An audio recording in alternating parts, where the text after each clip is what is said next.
दोस्तों 14 दिसंबर को आपका कक्षा 12वीं का भूगोल का जियोग्राफी सब्जेक्ट का अर्धवार्षिक परीक्षा का पेपर है। लगातार दोस्तों मैं आपको तैयारी कराते जा रहा हूं, इसलिए दोस्तों पहले ही आपको इंपॉर्टेंट क्वेश्चन आपके कवर करा दिए हैं। आई होप दोस्तों आपने वीडियो देख ली होगी और सभी इंपॉर्टेंट क्वेश्चन कवर कर लिए होंगे। ओके, आज की इस वीडियो में हम इस पेपर के माध्यम से आपके क्वेश्चन देखने वाले हैं। ये आपका सेट ए है, देख लेते हैं। तो जितने क्वेश्चन बताओ सभी तैयार करते जाइएगा और वीडियो को पूरा मैं आपको जो प्रश्न पत्र है पूरा सॉल्यूशन के साथ बताऊंगा, समझाऊंगा, तो वीडियो को देखते ही देखते आपको तैयार करते जाना है। सबसे पहले आ जाता है सही विकल्प, पहला है निम्नलिखित में से कौन सा एक भौगोलिक सूचना का स्रोत नहीं है। भौगोलिक सूचना हमें नहीं मिलती है, जैसे कि यात्रियों के विवरण से मिलती है, प्राचीन मानचित्र से मिलती है, चंद्रमा की चट्टानी पदार्थों के नमूने से ही मिलती है, लेकिन प्राचीन महाकाव्य से हमें क्या है, भौगोलिक सूचना नहीं मिलती है। जैसे मानव विकास सूचकांक HDI यानी ह्यूमन डेवलपमेंट इंडेक्स में प्रथम स्थान पर इस देश है, तो इसका दोस्तों आपका राइट आंसर हो जाएगा कौन, नॉर्वे है। नेक्स्ट, निम्नलिखित में से कौन सी रोपड़ फसल नहीं है। रोपड़ फसल दोस्तों आपकी जो गेहूं है वो रोपड़ फसल नहीं है।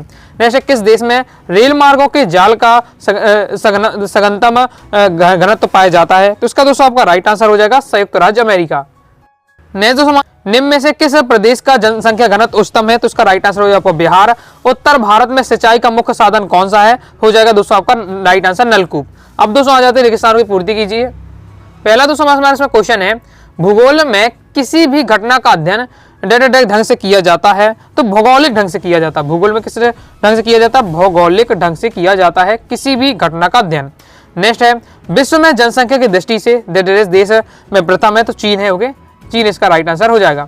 नेक्स्ट है, भारत में स्थानांतरित कृषि को डेड्रेस कृषि कहा जाता है, तो भारत में स्थानांतरित कृषि को क्या कहा जाता है, झूमिंग कृषि कहा जाता है। ओके, इसके बाद नेक्स्ट है, मध्य प्रदेश की जनसंख्या डेड्रेस लगभग है, तो कितनी है, 7.25 करोड़, इसका राइट आंसर हो जाएगा। नेक्स्ट है, पहाड़ी नगरों का विकास डेड्रेस नगरों के रूप में हुआ है, तो इसका दोस्तों आपका राइट आंसर होगा हिल स्टेशन या पर्यटन कह सकते हो। तो इसका राइट आंसर हो जाएगा दोस्तों हिल स्टेशन। नेक्स्ट दोस्तों हमारा क्वेश्चन है, चाय सर्वाधिक डेड्रेस राज्य में पाई जाती है, तो इसका राइट आंसर हो जाएगा दोस्तों आपका असम। तो इस प्रकार से दोस्तों हमारे क्या है, रेगिस्तान की पूर्ति हो जाती है कंप्लीट। नेक्स्ट सही जोड़िए, पहला है मानव विकास स्तर, तो मानव विकास स्तर का दोस्तों आपका राइट आंसर हो जाएगा प्रति व्यक्ति आय। नेक्स्ट, अंतरराष्ट्रीय व्यापार का आधार, तो अंतरराष्ट्रीय व्यापार का आधार है राष्ट्रीय संसाधनों में भिन्नता। नेक्स्ट है, सर्वाधिक जनसंख्या वाला प्रदेश, तो इसका दोस्तों आपका राइट आंसर हो जाएगा उत्तर प्रदेश, इसका दोस्तों आपका राइट आंसर हो जाएगा। नेक्स्ट है आपका SFDA, इसका दोस्तों आपका राइट आंसर हो जाएगा लघु कृषक विकास संस्था, ये चौथा हो जाएगा। नेक्स्ट प्रथम संचार उपग्रह कौन था, आर्यभट्ट। कंप्लीट हो जाता। अब आ जाते एक शब्द एक वाक्य में उत्तर देना है। पहला है दोस्तों हमारा जनसंख्या घनत्व क्या दर्शाता है, तो पहला दोस्तों हमारा क्वेश्चन है जनसंख्या घनत्व क्या दर्शाता है। तो जनसंख्या घनत्व क्या दर्शाता है, यह किसी एक निश्चित क्षेत्रफल में रहने वाले लोगों की संख्या है। कोई भी एक निश्चित क्षेत्र है उसमें कितने लोग रह रहे हैं, ये हमें किससे पता चलता है, जनसंख्या घनत्व से पता चलता है। जैसे अध्यापक, डॉक्टर, वकील आदि की सेवाएं किन क्रियाकलापों में सम्मिलित की जाती हैं, तो तृतीय क्रियाकलाप, जो सेवा क्षेत्र होता है वो आपको होता है तृतीय क्रियाकलाप। ओके, तो ये आपका हो जाए तृतीय क्षेत्र, तृतीय क्रियाकलाप। नेक्स्ट है, 2011 की जनगणना के अनुसार भारत की जनसंख्या कितनी थी, तो जनसंख्या थी 121 करोड़, इसका राइट आंसर हो जाएगा। नेक्स्ट दोस्तों हमारा क्वेश्चन है, भोपाल मध्य प्रदेश का किस प्रकार का नगर है, तो एक प्रशासनिक नगर है, तो इसका दोस्तों आपका राइट आंसर क्या हो जाएगा, एक आपका हो जाएगा प्रशासनिक नगर। आगे देख लेते हैं। आगे नेक्स्ट हमारा क्वेश्चन है, रासायनिक एवं भौतिक गुणधर्म के आधार पर खनिजों को कितनी श्रेणियों में बांटा गया है, तो इसे 2 श्रेणियों में बांटा गया है, धात्विक और अधात्विक। ओके, सिंपल है, 2 श्रेणियों में बांटा गया है, एक धात्विक एक अधात्विक। नेक्स्ट हमारा 7 पहला दोस्तों हमारा क्वेश्चन है, जनसंख्या में परिवर्तन जो प्रतिशत में व्यक्त किया जाता है जनसंख्या वृद्धि कहलाती है, तो ये दोस्तों हमारा क्या हो जाएगा, असत्य हो जाएगा। आगे देख लेते हैं। नेक्स्ट है, किसी कार्य को पूर्ण करने के लिए मशीनों का प्रयोग आधुनिकीकरण कहलाता है, तो ये दोस्तों हमारा बिल्कुल सत्य हो जाएगा। अगर हम क्या है किसी भी कार्य को पूरा करने मशीनों का प्रयोग करने लगेंगे तो हम क्या है मॉडर्न कहलाएंगे, वही आधुनिकीकरण वाला कहलाएंगे, तो ये सत्य हो जाएगा। आगे नेक्स्ट हमारा क्वेश्चन है, मानव विकास समता सतत पोषणीयता उत्पादकता और सशक्तिकरण की संकल्पनाओं पर आश्रित है, तो ये आपका बिल्कुल सत्य हो जाएगा। नेक्स्ट हमारा क्वेश्चन है, मुख्य श्रमिकों का कार्य दिवस 100 दिवसों का होता है, तो ये दोस्तों आपका असत्य हो जाएगा। ओके, अभी दोस्तों मैं आपको क्या मुख्य श्रमिक आपको समझाऊंगा तो वो आपको उसमें समझ में आपको आ जाएगा। नेक्स्ट है, खनिज संसाधनों का संरक्षण आवश्यक नहीं है, तो ये दोस्तों आपका असत्य हो जाएगा, क्योंकि खनिज संसाधनों का संरक्षण आवश्यक है, नहीं लिखा इसलिए आपको यह असत्य हो रहा है। नेक्स्ट, भारत ने 1950 व 1960 के दशक में खाद्यान्नों की कमी का अनुभव किया था, तो ये दोस्तों हमारा क्या हो जाएगा, बिल्कुल सत्य हो जाएगा। इसके बाद दोस्तों हमारे आ जाते हैं प्रश्न क्रमांक 6 में से। प्रश्न क्रमांक 6 में से हमारे क्या है 2 अंकी वाले प्रश्न स्टार्ट हो जाते हैं। चलिए हम देख लेते हैं क्वेश्चन का सॉल्यूशन। सभी क्वेश्चन का मैं आपको बताऊंगा, साथ ही सॉल्यूशन के साथ समझाऊंगा। वीडियो को ध्यान से देखते देखते आपको तैयार करते जाना। जो क्वेश्चन बता रहा हूँ ऐसा नहीं है कि केवल आपकी अर्धवार्षिक परीक्षा की तैयारी हो रही है, आगे आपकी जनवरी प्री बोर्ड है, इसके बाद बोर्ड एग्जाम है, उनकी भी आपकी क्या है लगभग यही क्वेश्चन आपके रहने वाले हैं। तो आपकी प्रॉपर तैयारी होती जा रही है बोर्ड एग्जाम तक की। तो प्रश्न क्रमांक 6 में हमारा मानव भूगोल की परिभाषा दीजिए, अथवा क्वेश्चन है नव निश्चयवाद क्या है लिखिए।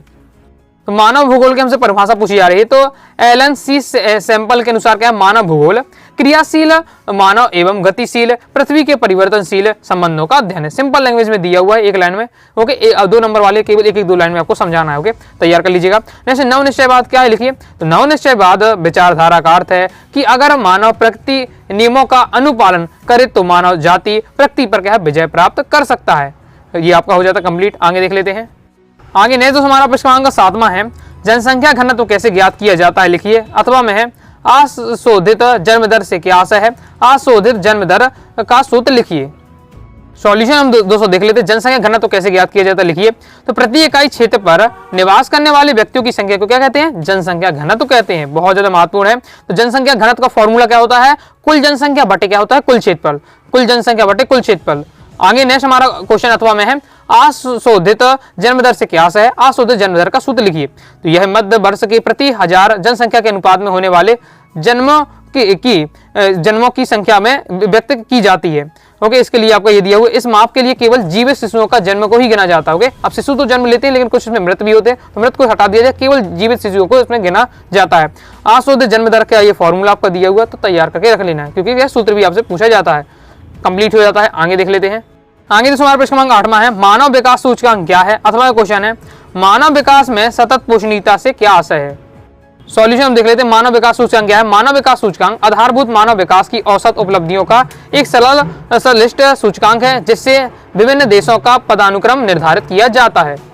आगे अथवा क्वेश्चन पूछा जा रहा है मानव विकास में सतत पोषणीयता से क्या आशय है। तो मानव विकास की प्रत्येक पीढ़ी को समान सतत पोषणीयता अवसरों की आवश्यकता होती है, अतः प्रत्येक पीढ़ी का कर्तव्य है कि वह अपनी आने वाली पीढ़ी के लिए अवसरों विकल्पों की उपलब्धता सुनिश्चित करे और शिक्षित करे। इसी को क्या मानव विकास की सतत पोषणीयता कहते हैं। ओके, मतलब ऐसा नहीं है कि हमें तो पता कि 20-30 साल तक जीवित रहना है। ओके, तो जितना पेट्रोल है धरती का पूरा क्या समाप्त कर दें, कुछ भी जो हमारे खनिज संसाधन है सबको समाप्त कर दे, क्योंकि आने वाली पीढ़ी के लिए हमें क्या है उन चीजों को संरक्षित करना है। तो यही आपका कहलाता है मानव विकास में सतत पोषणीयता।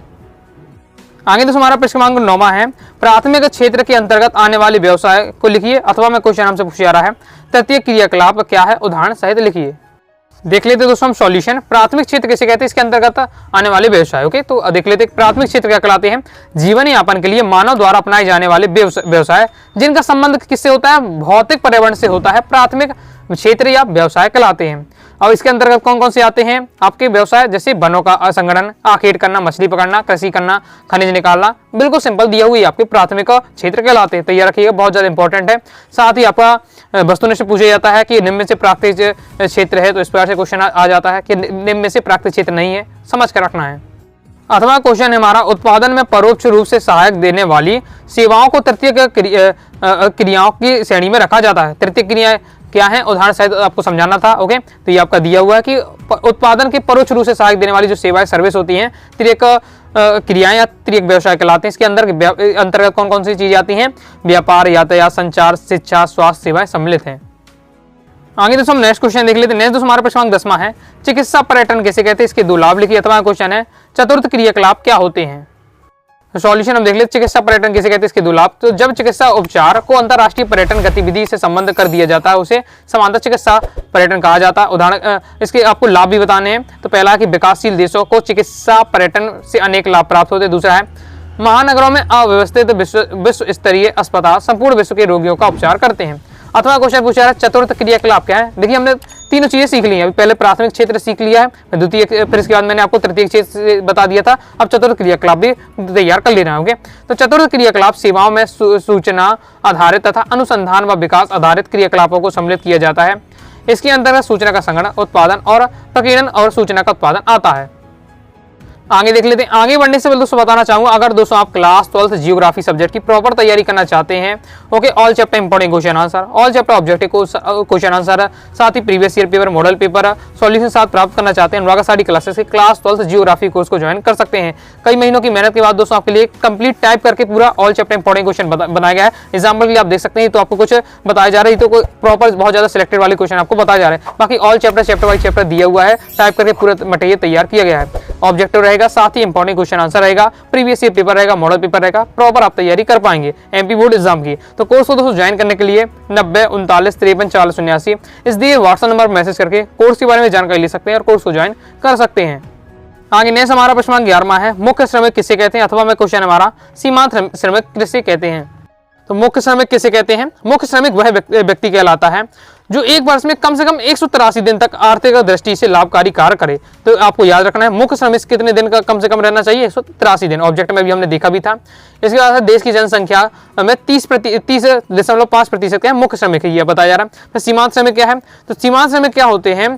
जो वर्ष में 183 दिन से कम दिन कार्य करता है, ओके, तो ये वो आपका कहलाता है सीमांत श्रमिक। सीमांत श्रमिक होता है वो 183 दिन से कम दिन काम करता है, जबकि जो मुख्य श्रमिक होता है वो 183 दिन तक ही क्या है आपका कार्य करता है। तो भी आपको तैयार करके रखना है। देश की जनसंख्या का 8.7% क्या है लोग सीमांत श्रमिक है। आपको प्रतिशत भी तैयार करके रखिएगा, ये भी आपसे ऑब्जेक्ट पूछा जा सकता है। आगे नेक्स्ट देख लेते हैं। नेक्स्ट दोस्तों हमारा क्वेश्चन है, मानव बस्ती किसे कहते हैं, अथवा में है पल्ली बस्तियां जिसे क्या है नगरीय पुरवा भी कहते हैं, किसे कहते हैं। सॉल्यूशन हम देख लेते हैं। मानव बस्ती किसे कहते हैं? जिस भूखंड में मनुष्य आवास बनाकर रहे वो मानव बस्ती कहते हैं। सिंपल है बिल्कुल। जैसे पल्ली बस्तियां किसे कहते हैं? तो किसी नगर के निकट या सड़कों के किनारे कुछ उप बस्तियां बच जाती हैं, जिसे पल्ली बस्तियां या नगरीय पुरवा कहते हैं। इसकी जनसंख्या क्या है 25 से 150 तक होती है। आगे देख लेते हैं। आगे नेक्स्ट हमारा क्वेश्चन है, बस्तियां किसे कहते हैं, अथवा में क्वेश्चन है ग्रामीण बस्ती एवं नगरीय बस्ती में 2 अंतर लिखिए। तो बस्तियां किसे कहते हैं? बस्तियां कुछ मकानों अथवा घरों का समूह होती हैं जहां एक से ही व्यवसाय अथवा विभिन्न प्रकार के व्यवसाय करने वाले लोग निवास करते हैं। आगे अथवा पूछेगा ग्रामीण बस्ती और नगरीय बस्ती में आपको अंतर बताना। तो ये आपका अंतर दिया हुआ बहुत ज्यादा इंपॉर्टेंट है। ये भी आपका सिंपल आपका अंतर दिया हुआ कि जो ग्रामीण बस्ती होती है छोटी होती है, ओके, प्रकीर्ण एवं क्या एकांगी होती है, जबकि नगरीय बस्ती आकार बड़ा होता है, सघन बस्तियां निर्मित होती हैं। इस प्रकार से दिया हुआ है। आगे देख लेते हैं।